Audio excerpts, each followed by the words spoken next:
दोस्तों इंडिया में बहुत बड़ी बड़ी कंपनीज हैं, बहुत बड़े बड़े इंडस्ट्रियलिस्ट हैं, लेकिन अगर मैं आपसे पूछूं कि सबसे ज्यादा ट्रस्टेड बिजनेस नेम कौन सा है, तो आप में से बहुत लोग बिना सोचे बोलेंगे टाटा। क्योंकि टाटा सिर्फ एक कंपनी नेम नहीं है, टाटा एक फीलिंग है, टाटा एक ट्रस्ट है, टाटा एक लेगेसी है। और हमारे दिमाग में टाटा का इमेज क्या है? ईमानदारी, लॉन्ग टर्म सोच, एम्प्लॉय का ध्यान, देश के लिए काम और सबसे इम्पोर्टेंट इंसानियत। इसीलिए जब रतन टाटा सर इस दुनिया से चले गए तो लोगों के दिमाग में एक बहुत बड़ा सवाल आया कि क्या टाटा ग्रुप अब भी पहले जैसा रहेगा, या फिर धीरे धीरे वो भी एक नॉर्मल कॉर्पोरेट मशीन बन जाएगा जहां सबसे ज्यादा ऊपर एक ही चीज होती है और वो होता है प्रॉफिट। तो आज की इस वीडियो में हम इसी बात को सिंपल लैंग्वेज में समझेंगे, बिना किसी इमोशनल ड्रामा के।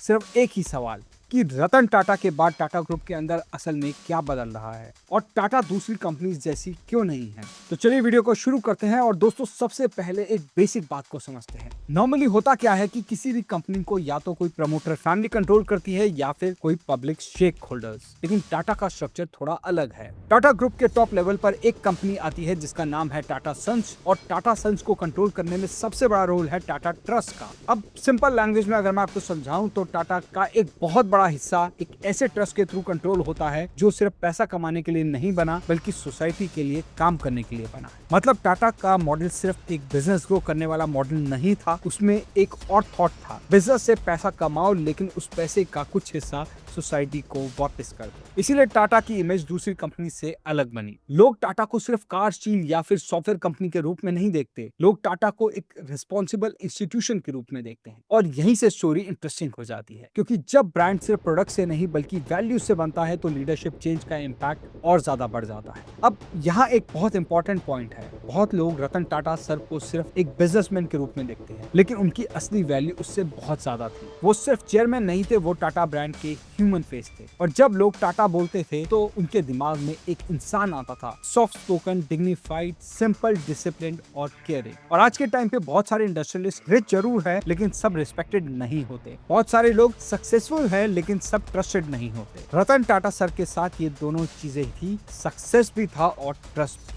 उन्होंने टाटा को ग्लोबल लेवल पर ग्रो भी किया और एक मॉरल इमेज भी मेंटेन रखी। इसीलिए उनके बाद चैलेंजेस सिर्फ चेयर फिल करने के नहीं था, चैलेंज था उनके बाद टाटा की सोल का क्या होगा। और सच यही है कि जब किसी इंस्टीट्यूशन की आइडेंटिटी एक स्ट्रॉन्ग इंसान से बहुत डीपली जुड़ी हुई होती है, तो उसके जाने के बाद सबसे बड़ा टेस्ट होता है कि क्या सिस्टम उतना ही स्ट्रॉन्ग है जितना उस आदमी की पर्सनैलिटी स्ट्रॉन्ग थी। अब बात करते हैं दोस्तों लीडरशिप चेंज होने के बाद असली प्रॉब्लम क्या होती है। अब यहाँ लोग एक कॉमन मिस्टेक करते हैं। वो सोचते हैं कि लीडरशिप चेंज का मतलब सिर्फ नया चेयरमैन आ गया, लेकिन रियलिटी में लीडरशिप चेंज का मतलब होता है प्रायोरिटीज बदल सकती हैं, डिसीजन मेकिंग स्टाइल बदल सकता है, रिस्क लेने का तरीका बदल सकता है, लोगों को डील करने का तरीका भी बदल सकता है, और सबसे इम्पोर्टेंट ऑर्गेनाइजेशन का कल्चर भी बदल सकता है। और टाटा जैसे जायंट ग्लोबल ग्रुप में तो ये बहुत ही इंपॉर्टेंट हो जाता है, क्योंकि यहाँ एक कंपनी की बात नहीं हो रही। सोचो टाटा के अंदर क्या क्या आता होगा। टाटा के अंदर आता है cars, IT, steel, power, hotels, airlines, retail, consumer business, electricity और फिलैंथ्रोपी। मतलब एक पूरा इकोसिस्टम। अगर पर विजन और अलाइनमेंट वीक हो जाए तो प्रॉब्लम सिर्फ बोर्ड रूम तक लिमिटेड नहीं रहती, उसका इफेक्ट नीचे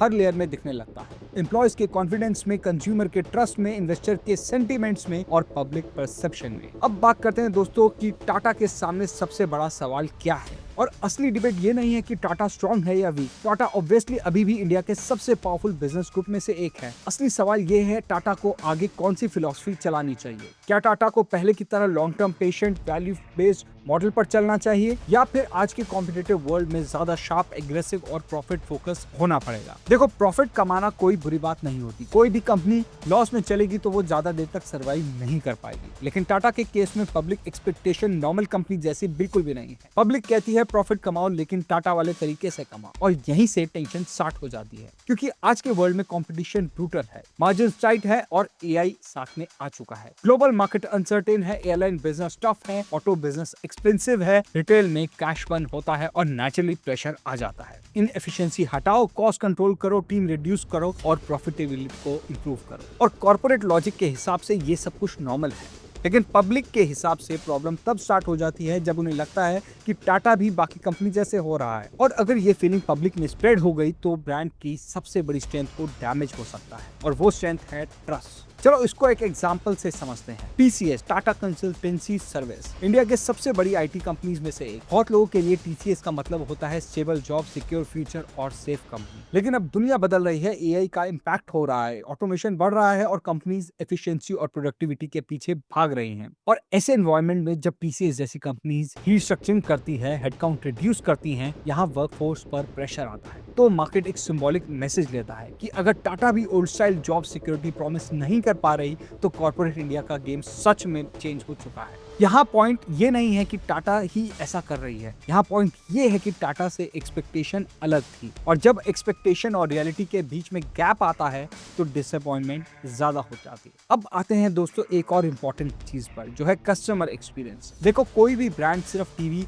से स्ट्रॉन्ग नहीं बनता, ब्रांड का रियल टेस्ट होता है कस्टमर का रियल एक्सपीरियंस, और टाटा मोटर्स ने पिछले कुछ सालों में बहुत ज्यादा ग्रोथ दिखाई है। स्पेशली इंडियन मार्केट में टाटा का ऑटोमोटिव प्रेजेंस एक बहुत स्ट्रॉन्ग हुआ है। ईवीज में भी ब्रांड ने काफी मोमेंटम दिया है। लेकिन प्रॉब्लम कहाँ आती है? After sales service. आज कंज्यूमर सिर्फ गाड़ी खरीदने से इंप्रेस नहीं होता, वो ये भी देखता है कि सर्विस सेंटर का एक्सपीरियंस कैसा है, ट्रांसपेरेंसी है या नहीं, चार्जेस जेन्युइन है या नहीं, इशू सॉल्व होता है या फिर घुमाया जाता है, और कंपनी कंप्लेंट्स को सीरियसली लेती है। और यही बहुत सारे ब्रांड्स फेल हो जाते हैं। और अगर प्रोडक्ट स्ट्रॉन्ग हो लेकिन सर्विसेज वीक हो तो कंज्यूमर का ट्रस्ट धीरे धीरे टूटने लगता है। और टाटा के केस में प्रॉब्लम और ज्यादा सीरियस हो जाती है, क्योंकि यहाँ कोई भी अननोन ब्रांड नहीं है, और ये वही ब्रांड है जिससे लोग एथिकल स्टैंडर्ड एक्सपेक्ट करते हैं। मतलब टाटा के लिए एवरेज होना इनफ नहीं है, टाटा को बेटर होना पड़ेगा। अब बात करते हैं दोस्तों एयर इंडिया की। एयर इंडिया का टाटा के पास वापस आना इमोशनल स्टोरीज थी, लेकिन लोगों को लगा कि ये पुरानी लेगेसी घर वापस आ गई, और इमोशनली ये बहुत पावरफुल मूवमेंट था। लेकिन बिजनेस रियलिटी क्या है? एयरलाइन बिजनेस दुनिया की टफेस्ट बिजनेस में से एक है, क्योंकि इसमें कॉस्ट बहुत हाई होती है, मार्जिन थिन होते हैं, फ्यूल एक्सपेंसिव होता है, ऑपरेशन कॉम्प्लेक्स होते हैं, और डिलेस का ह्यूज इंपैक्ट होता है। सेफ्टी, सर्विस, एफिशिएंसी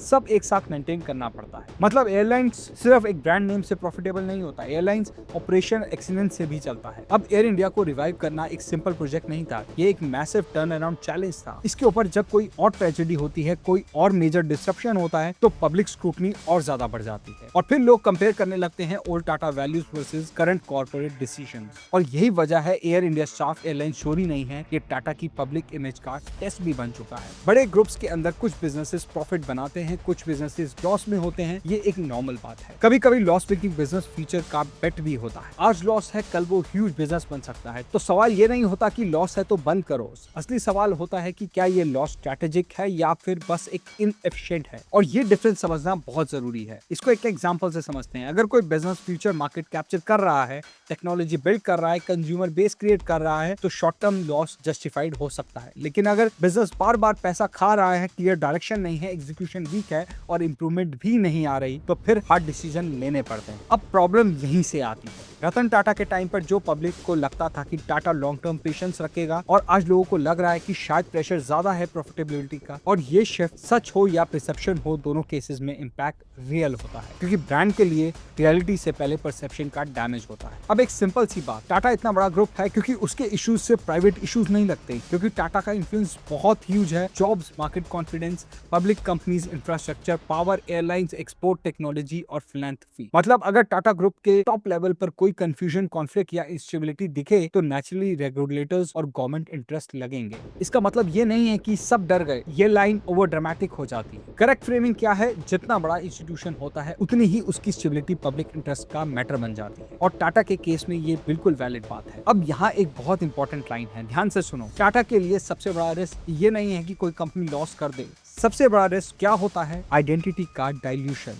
क्योंकि टाटा की असली स्ट्रेंथ क्या थी? सिर्फ स्केल नहीं, सिर्फ रेवेन्यू नहीं, सिर्फ मार्केट कैप बिल्कुल भी नहीं। टाटा की सबसे बड़ी स्ट्रेंथ थी लोगों का इमोशनल ट्रस्ट। और अगर पब्लिक को लगने लगे कि टाटा बस अब एक प्रॉफिट मशीन है, टाटा भी कस्टमर्स को इग्नोर करती है, और टाटा एम्प्लॉयज को नंबर्स की तरह देख, और टाटा रेपुटेशन से ज्यादा मार्जिन को इंपॉर्टेंस देता है, तो फिर डैमेज सिर्फ क्वार्टर के लिए नहीं होगा, फिर डैमेज पूरी ब्रांड सोल का होगा। और ब्रांड सोल सिर्फ एक बार वीक हो जाए तो उसे रिबिल्ड करने में कई साल लग जाते हैं। अब बात करते हैं दोस्तों, क्या प्रॉफिट फोकस करना गलत है? मैं यहाँ ये नहीं कह रहा कि टाटा को प्रॉफिट प्रॉफिट नहीं देखना चाहिए, बिल्कुल देखना चाहिए। हर कंपनी को देखना चाहिए, लॉस को कंट्रोल करना गलत नहीं है, एफिशिएंसी इंप्रूव करना गलत नहीं है, रिस्ट्रक्चरिंग गलत नहीं है, वीक बिजनेसेस को फिक्स करना गलत नहीं है। लेकिन टाटा के साथ एक एक्स्ट्रा कंडीशन आती है और वो कंडीशन है how you do it matters. आप प्रॉफिट कमाओ लेकिन डिग्निटी के साथ, आप रिस्ट्रक्चरिंग करो लेकिन फेयरनेस के साथ, आप सर्विसेज को इंप्रूव करो लेकिन ऑनेस्टी के साथ, और आप हार्ड डिसीजंस भी लो लेकिन एम्पैथी के साथ, क्योंकि टाटा ब्रांड प्रीमियम इसी से बनता था। तो अब फाइनल क्वेश्चन दोस्तों, रतन टाटा के बाद टाटा ग्रुप की असली टेस्ट क्या है? आंसर सिंपल है, असली टेस्ट ये नहीं है कि रेवेन्यू कितना बढ़ता है, असली टेस्ट ये भी नहीं है कि मार्केट कैप कितनी होती है,